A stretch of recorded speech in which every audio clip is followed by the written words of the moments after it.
الحمد لله وحده والصلاة والسلام على من لا نبي بعده أما بعد فأعوذ بالله من الشيطان الرجيم بسم الله الرحمن الرحيم ما كان محمد أبا أحد من رجالكم ولكن رسول الله وخاتم النبيين وكان الله بكل شيء عليما وقال الله تعالى النبي أولى بالمؤمنين من أنفسهم آمنت بالله صدق الله العظيم قال النبي صلى الله عليه وسلم أنا خاتم النبيين لا نبي بعدي وقال رسول الله صلى الله عليه وسلم أرسلت إلى الخلق كافة وختم بي النبيون وقال النبي صلى الله عليه وسلم لا يؤمن أحدكم حتى أكون أحب إليه من والده وولده والناس أجمعين صدق الله مولانا العظيم.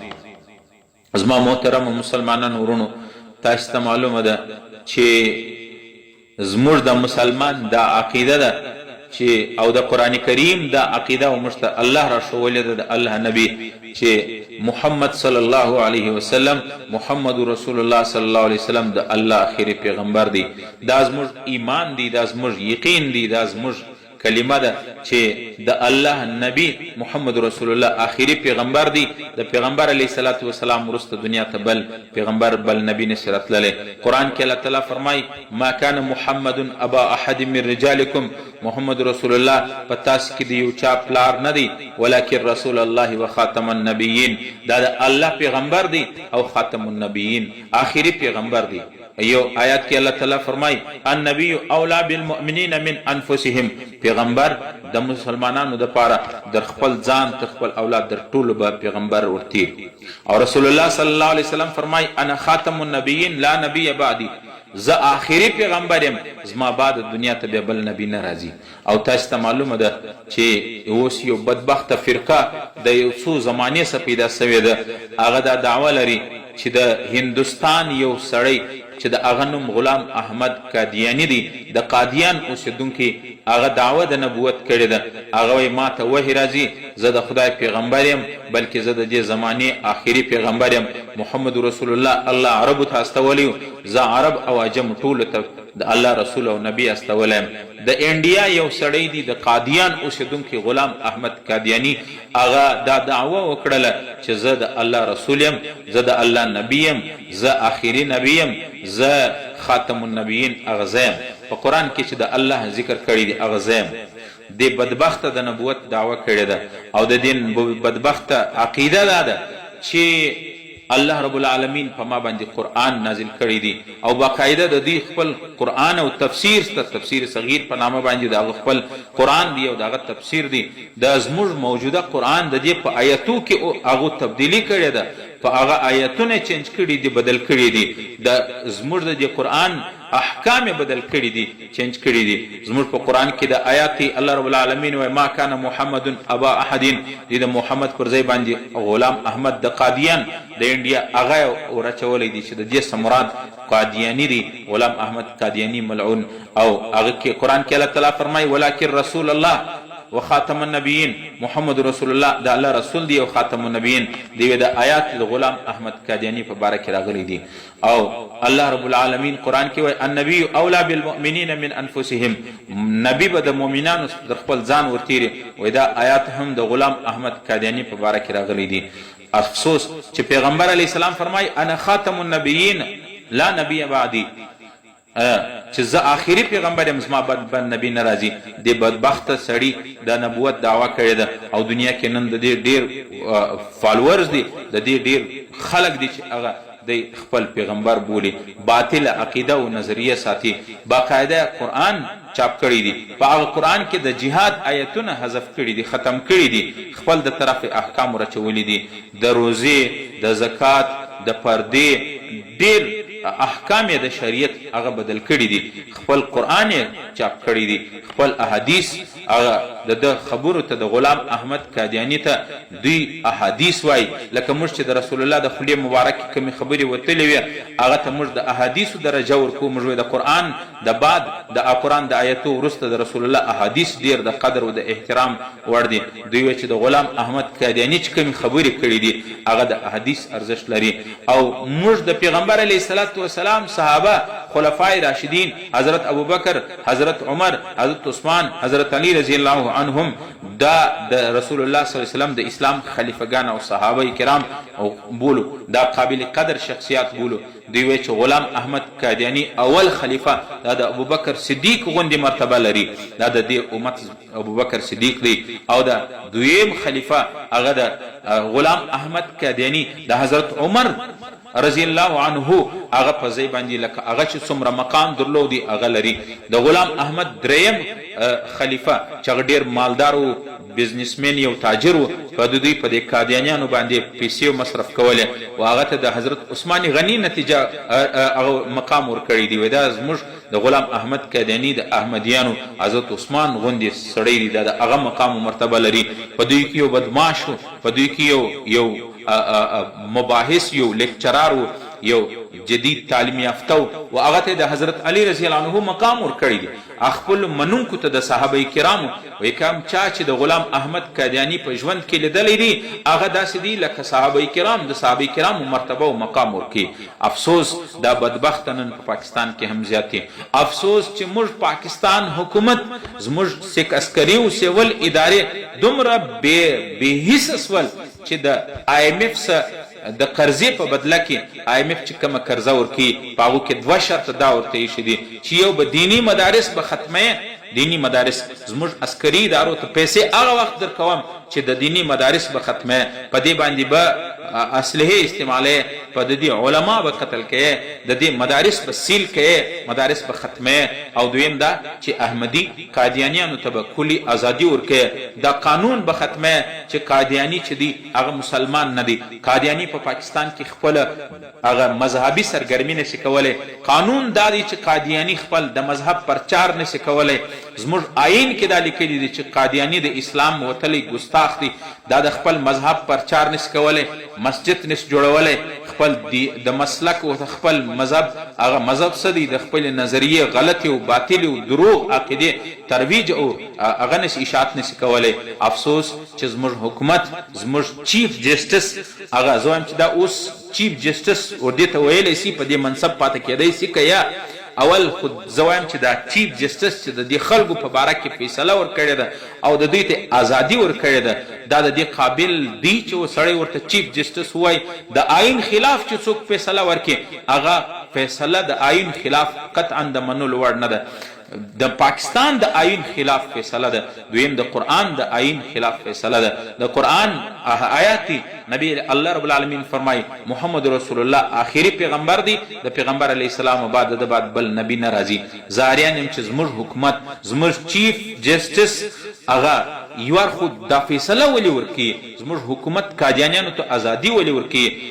واحده وجه دا ده چې زموږ هغې بدې اخیستې دي، د پیسو د دنیا مینه او محبت یې په زړو کې دومره راغلی دي چې اوس د دین سودا هم کوي، د مدارسو سودا هم کوي چې موږ ته د IMF سودي قرضه میلاو سي. د اسلام او د رسول الله سره د رسول الله دشمنانو ته ازادي ورکوي، د هغو قرآن چاپول هغه د ازادي ورکوي په دې بدله چې موږ ته IMF قرضه او پیسې میلاو سي. انا لله و انا الیه راجعون. زه خو وایم چې IMF په دې شانو نسو موړ. IMF ته د قرضې په بدل کې زموږ غټ د ملک ایرپورټونه دې ورکړل، د هغه بعده زموږ د ملک چې کوم موټروې دي هغه دې ورکړل د IMF د قرضې په بدل کې، د هغه بعد زموږ د ملک چې سټیټ بینک و هغه د IMF په تحویل کې ورکړي. اوس مزید موږ خېټې لا نه دي ډک سوي، زموږ د دې حکمرانانو نسونه لا نه دي ډک سوي، مزید قرضه غواړي. د مزید قرضې دپاره IMF اوس شرط لګولی دي دیني مدارس به ختمه، دیني مدارس به کنټرولې، د دیني مدارسو خدمات او د علماو خدمات به محدوده کوي. قادیانیان چې د پیغمبر دشمنان دي هغو ته به ازادي ورکوي. دا د زموږ عدالت چیف جسټس هغو ته ازادي ورکړې ده. افسوس الله دې زموږ حکومتونو ته هدایت وکړي، الله دې زموږ د چیف جسټس ته سمج ورنصیب کړي او که چیرې د پیغمبر او د دین بې وفای الله دې یو سهار کې بل ماښام کې الله مې دې د داسې منصفینو څخه خلاص کړي، د داسې وکیلانو ججانو د داسې حکمرانانو څخه د خلاص کړي. دا ملک مسلمانان چې د پیغمبر دشمنانو ته ازادي ورکړي، د پیغمبر علما چې وارثان دي، العلماء ورثة الانبیاء، هغو ته مختلف قسم مشکلات پیدا کوي، مدارس بندوي. الله رب العالمین دی اول هدایت وکړي، که هدایت نه په نصیب الله رب العالمین دې زموږ د ملک د دې خلکو څخه خلاص کړي.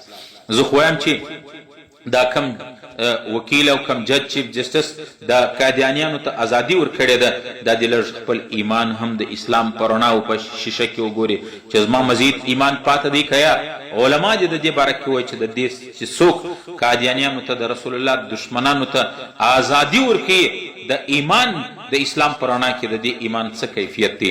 او بل دا زه دې سړي ته اریان یم، دې عدلیه ته اریان یم چې د قیامت په ورځ به د رسول الله صلی الله علیه وسلم په حضور کې په کم مخ باندې پیښیږي. څه عذر به رسول الله ته کوي؟ پیغمبر وایي زما دشمنان دې په ملک کې آزاد فیصله کړل. پیغمبر علیه الصلاة والسلام په مخ کې به څه عذر بیانوي؟ الله رب العالمین دی زموږ د حکمرانانو ته صحیح سمجھ ور نصیب کې. الله رب العالمین دی داسې فیصلې د دوی څخه صادرې کړي چې د اسلام او د دین او د رسول الله د وفادارۍ په باره کې. پیغمبر علیه الصلاة والسلام فرمایي دا چیش دی موږ باندې چې دا فقر راغلی دی، دا غربت راغلی دی، دا موږ د دین سره بې وفا سوي. پیغمبر علیه السلام وایي کاد الفقر ان یکون کفرا، ان قریبه دا ده چې دا فقر و مسکیني غربت و محتاجي دا به سړی کفر ته واړي. هغه دغه یو خو زموږ ملک کرپشن تباه او برباد کړي. اوس په ملک باوجود د دې چې ملک هر څه لري، زرعي ملک دی، هغه باوجود زموږ ملک مقروضه دی، موږ هر سړی مقروضه دی. خولې مې و IMF ته خلاصې نیولې دي چې IMF قرضه راکړي. هغه چې قرضه راکوي د دین سودا راسه کوي. نو زه وایم چې دې شانو ته موږ باید زموږ حکومتونه نه وګوري، د الله حکم ته وګوري. که چیرې مې د الله حکم ته نه کتل او د IMF ته مې د دین سودا مې کوله، په الله مې قسم چې د خدای عذاب لرې نه دی. قرآن وایي، زه نه وایم. الله تعالی قرآن کریم کې فرمایي، د آخري خبر آیات شریف وایم، الله رب العالمین فرمایي قل ای زما پیغمبره دوی ته ووایه ان کان آباؤکم و ابناؤکم و اخوانکم و ازواجکم و عشیرتکم، که چیرې ستاسې پلاران، ستاسې زامن، ستاسې ورونه، ستاسې خاندان او ستاسې کورنۍ، و اموال اقترفتموها او هغه مالونه چې تاسې را یو جمع کړي دي، و تجارتا تخشون کسادها او ستاسې هغه تجارت چې تاسې د هغه پر نقصان باندې ویره لري، و مساکین ترضونها او ستی هغه بلډینګونه او پلازي او هغه ځایونه ستاسې کورونه پخې بنګلې په هغه باندې چې تاسې خوشحاله یاست کې اوسېږئ. احب الیکم من الله ورسوله و جهاد فی سبیله، کچیر دا شیان د دنیا دغه شیان د الله او د الله د رسول سره پتی باندې ګران وي، د الله د رسول د عزت سودا کیږي. تاسې خپل زندگی، خپل بزنس، خپل کاروبار نه خرابوي، بلکې دیش ته ترجیح ورکوي. د الله د رسول بې عزتي و د الله د رسول دشمنانو حوصله افزایي کیږي. تاسې څه نه وایاست، دا مې خوښ وي د الله د رسول او د الله د نبي فتربصوا، بیا الله تعالی و انتظار وکړي حتی یأتی الله بامره، الله بیا زما عذاب لرې نه دی، د الله عذاب بیا راځي چې زما د پیغمبر دا کم ملک چې د اسلام په نامه باندې آزاد سوی، موږ دا ملک چې الله د ډیرو قربانی بعد د جهاد بعد الله مشترکی او مشسویلو پاکستان کا مطلب کیا لا الہ الا اللہ، پاکستان کې به د لا الہ الا الله راج وي. نن د لا الہ الا الله راج څوک غواړي؟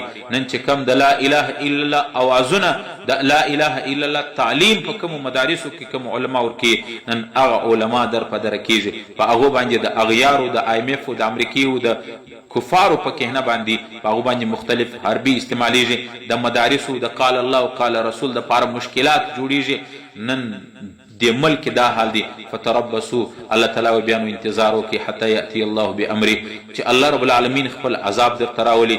او داسې عمل کول چې د پیغمبر دشمنان د سینې سره لګول، د الله د پیغمبر وارثان او د الله د پیغمبر د وارثانو دینی مدارس بندول، د پیغمبر وارثان قتلول، د پیغمبر وارثانو باندې پابندیان او جیلونه ډکول، د هغو سره ظلم وحشت کول، دا د الله د نبی او د الله د دین سره وحشت دی او دا فسق دی. الله رب العالمین و داسې قوم ته بیا زه هدایت نه کوم والله لا يهدي القوم الفاسقين. زه وایم چې الله رب العالمین دې زموږ د چیف جسټس زموږ د حکمرانانو ته صحیح سمج توفیق ورنصیب کړي چې دا فیصله چې کومه کړې ده د قادیانیانو ته ازادي ورکړې ده دا فیصله واپس واخلي، که نو انشاءالله مسلمان عوام د پاکستان هرگز د دوی دا غلط او متنازع او دا باطل فیصله هرگز نه مني. موږ د خپل پیغمبر دشمنان هرگز نه برداشت کوو چې موږ به ورته ګورو او زما د پیغمبر ګستاخي به کیږي، هر یو به راولاړېږي، هر یو ناپاکه ته به د حضرت ابوبکر او د صحابي مقام ورکوي. علما لیکي چې د دنیا ټول اولیا را جمع سي د یو ادنا صحابي مقام ته نشي رسېدلی. غلام احمد قادیاني چې چا لیدلی دي هغه ته دوی د صحابو مقام و مرتبه ورکوي. او غلام احمد قادیاني خبرو ته دوی حدیث وایي. غلام احمد قادیاني د انډیا یو ملعون شخص دی و هغو ته د خدای پیغمبر وایي، د پیغمبر مقام و مرتبه ورکي. دا فیصله د خلکو ته ازادي ورکول هرگز مسلمان نه مني. او زه د مسلمانانو ټولو څخه درخواست کوم چې د دې فیصلې په خلاف خپل احتجاج پرامن احتجاج ریکارډ کړي.